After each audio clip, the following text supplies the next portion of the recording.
รักอาที่ได้ไปแล้วได้น้องทาอายได้บ่ได้5 ปีเพิ่นได้10 ปีน้องก็ยังทาได้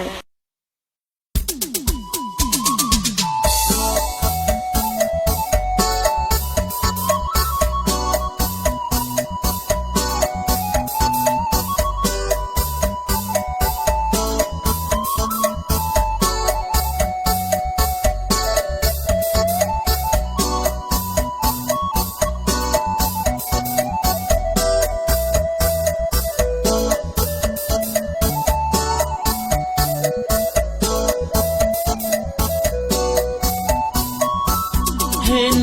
คนหาเก่านั่งเอาลูกน้อยกินนม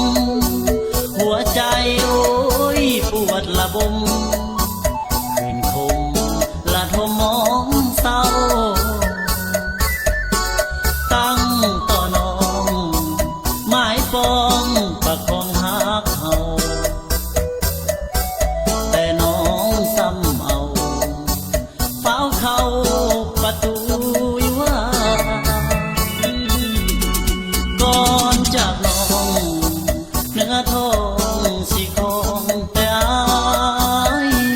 สั่งมาเป็นตานายว่าวลายบ่ถือสัจจาเป็นแนวนี้น้องเลยบ่โทรมาหาจนมาเห็นโทรมา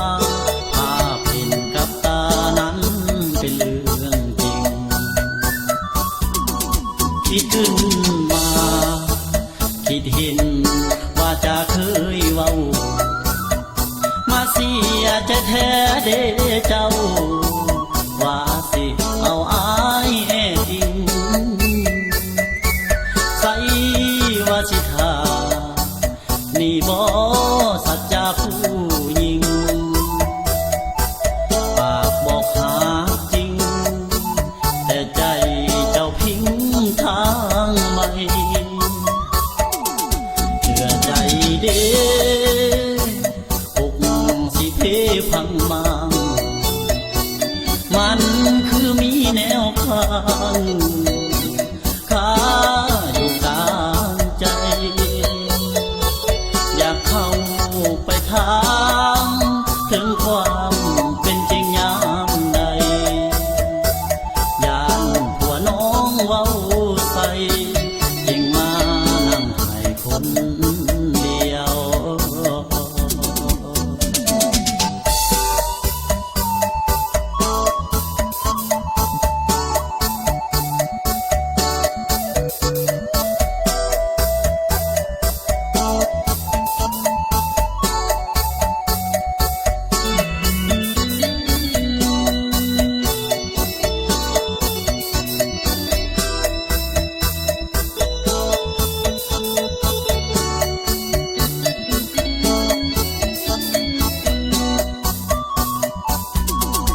คิดขึ้นมาคิดเห็นว่าจะเคยเว้ามาเสียจะแท้เด้เจ้า